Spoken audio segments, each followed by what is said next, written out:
go live. And it looks like we are live on Facebook. We are live on YouTube. And we're recording on the podcast. Welcome, everybody. Let me turn my creaky chair.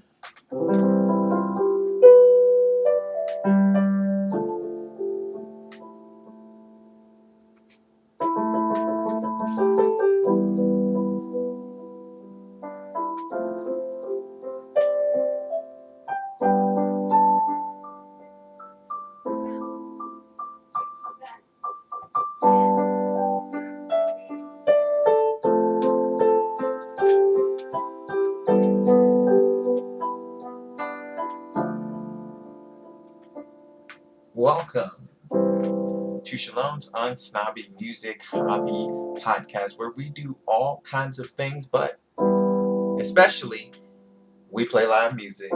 Thanks, everybody, for listening, tuning in.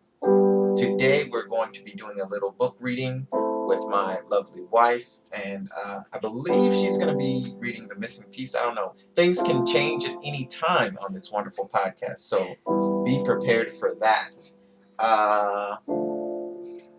Yeah, so we're going to start with a prayer as usual, and then we're going to go ahead and get into it. In nomine Patri et Filii et Spiritui Sancti. Amen. We're going to say a Hail Mary in Latin.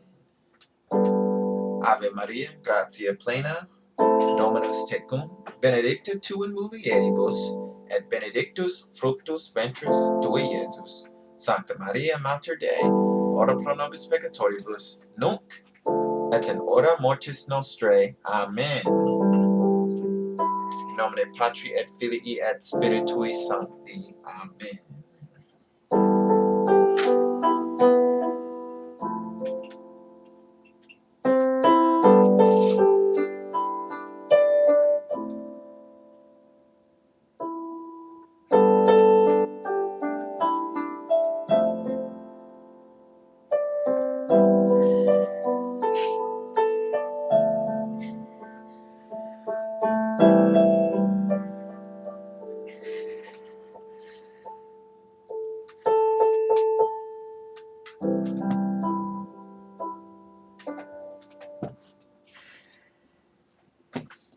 Getting a coaster for a cup, and I believe we're going to go ahead and start our book. Just talk right into the mic right there.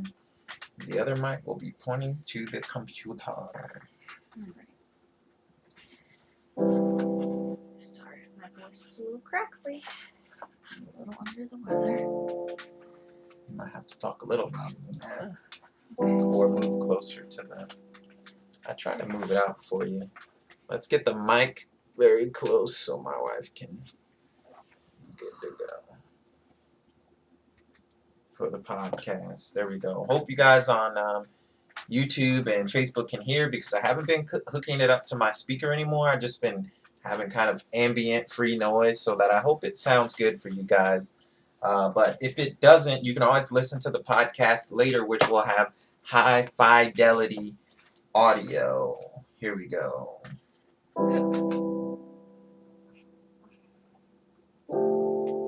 This is The Missing Piece by Shel Silverstein. It was a missing piece, and it was not happy. So it set off in search of its missing piece.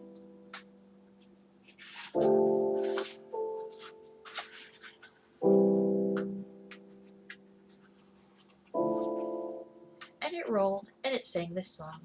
Oh, I'm looking for my missing piece. I'm looking for my missing piece. Hi-ho, here I go, looking for my missing piece.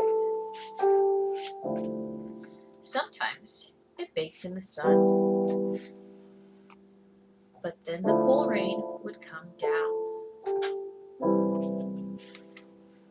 And sometimes it was frozen by the snow, but then the sun would come up and warm it again. And because it was a missing piece, it could not roll very fast. It would stop and talk to a worm. or smell of flower. And sometimes it would pass a beetle.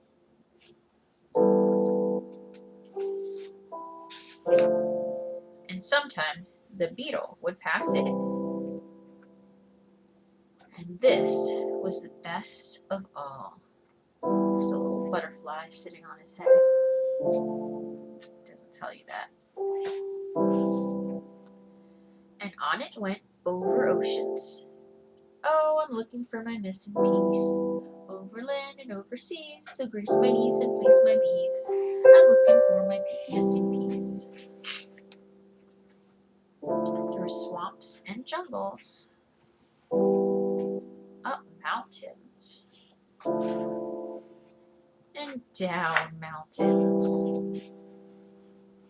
Until one day, lo and behold, I found my missing piece, it sang. I found my missing piece, so grease my knees and fleece my bees. I found my... Wait a minute, said the piece. Before you go greasing your knees and fleecing your bees, I am not your missing piece. I'm nobody's piece. I'm my own piece. And even if I was somebody's piece, I don't think I'd be yours. Oh, it said sadly. I'm sorry to have bothered you. And it rolled on. It found another piece.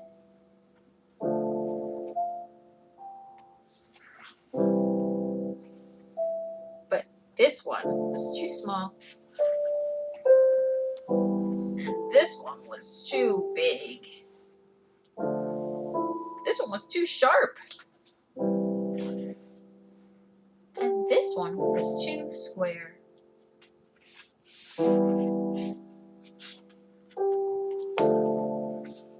One time, it seemed to have found the perfect piece, but it did not hold it tightly enough, and lost it.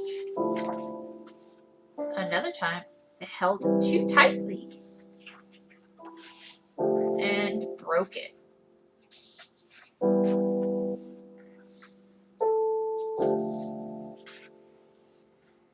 So on and on it rolled.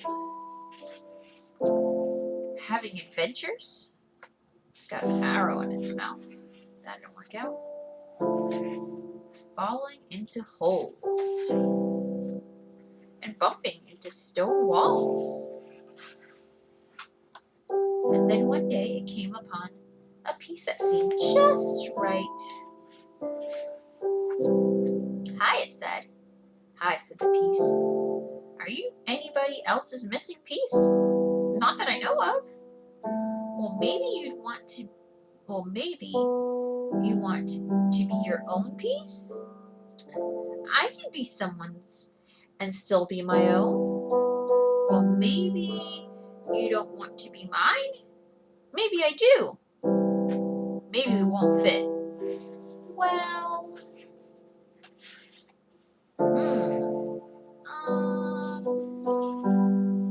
it fit. It fit perfectly. At last. And away it rolled. And because it was now complete, it rolled faster and faster. Faster than it had ever rolled before. So fast it could not stop and talk to a worm. Or smell a flower.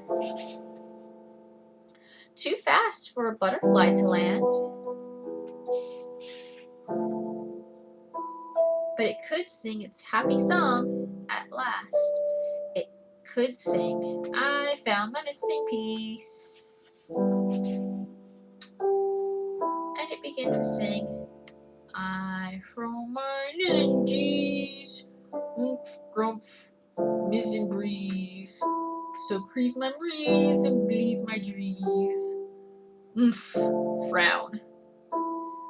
Oh my, now that it was complete, it could not sing at all. Ah, it thought, so that's how it is. It stopped rolling and set the piece down gently and slowly rolled away. as it rolled, it softly sang, "Oh, I'm looking for my missing piece. I'm looking for my missing piece. Heidi ho, here I go, looking for my missing piece." And there's the butterfly landed on him, and it flew away. The end.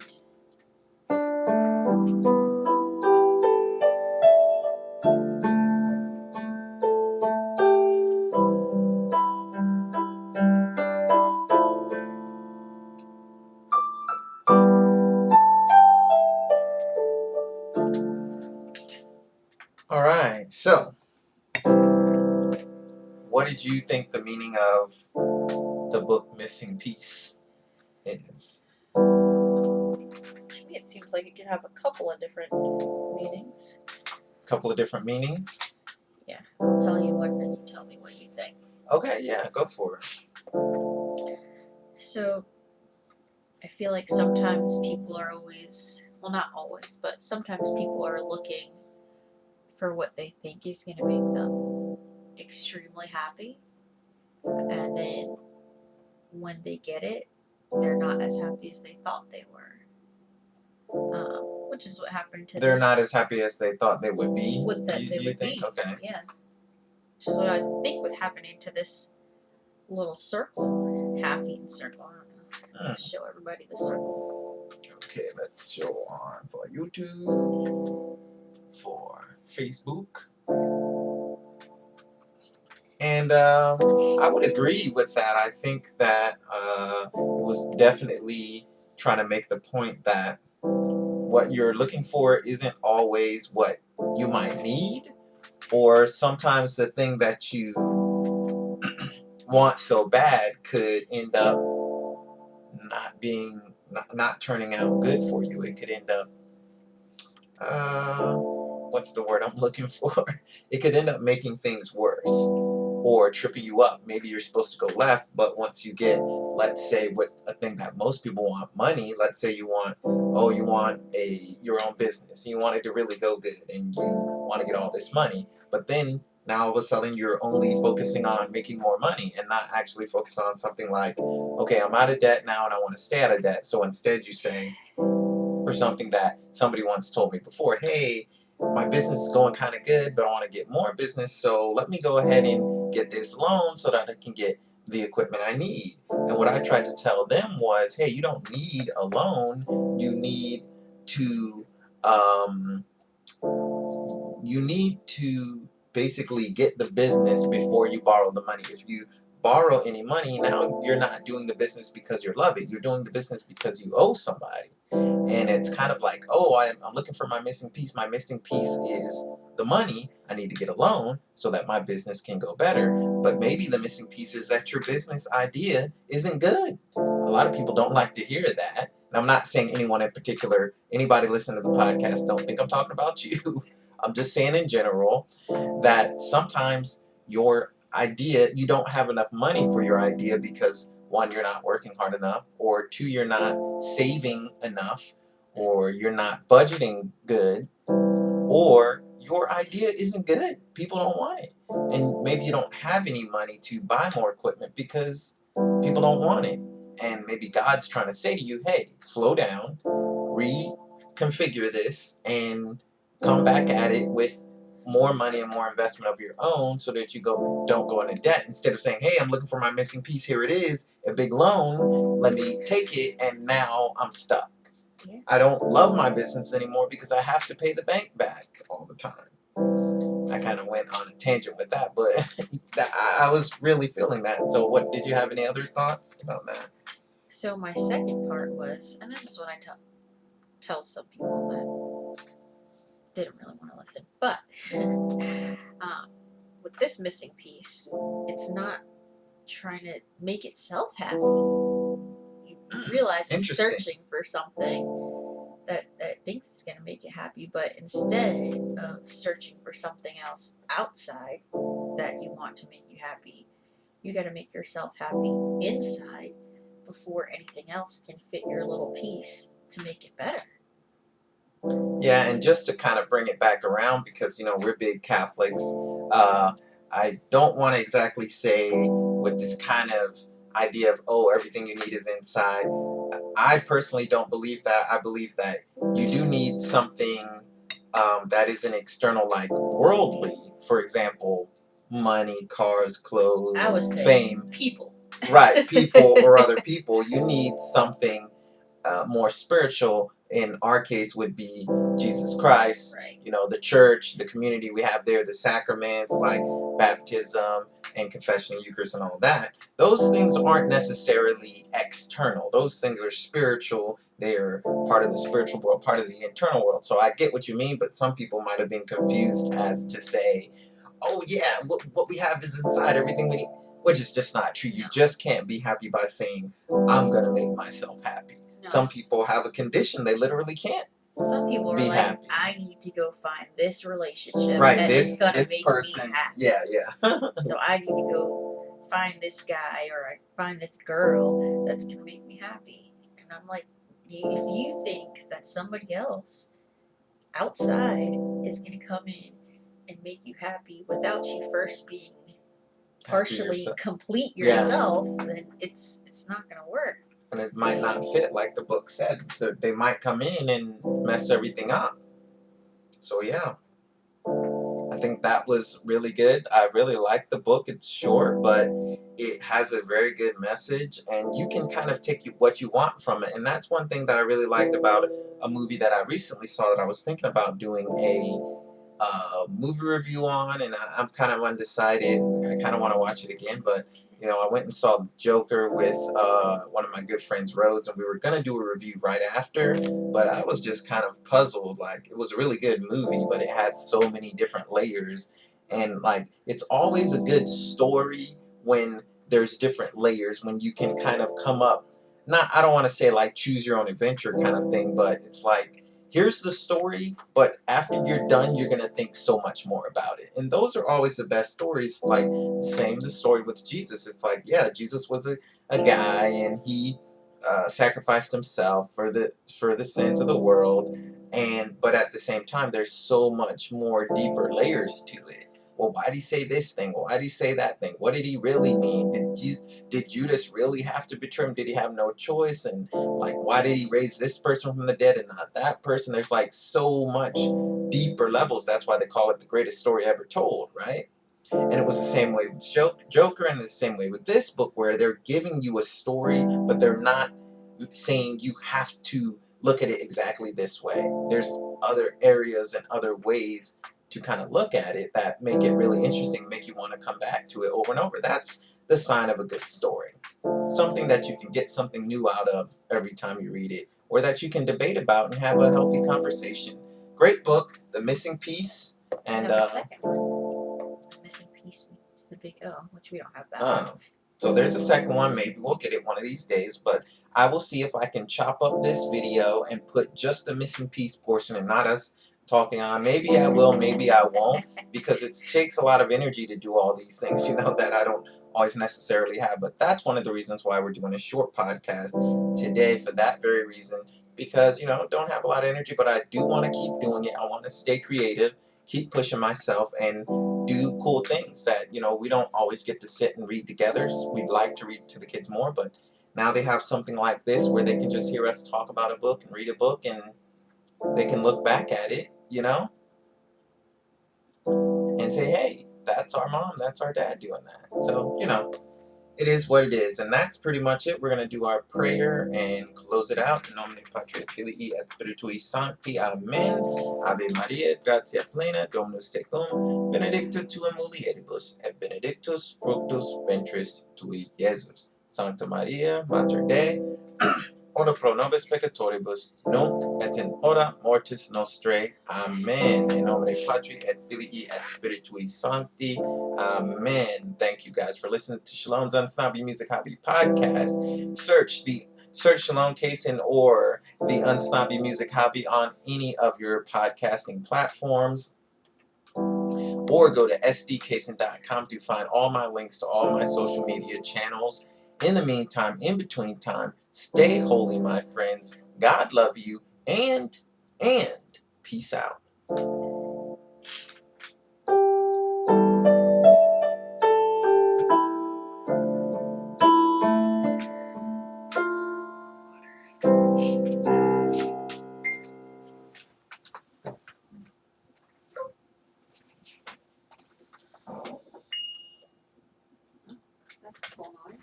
Yeah, Facebook always does that, but like if I'm still recording, then it'll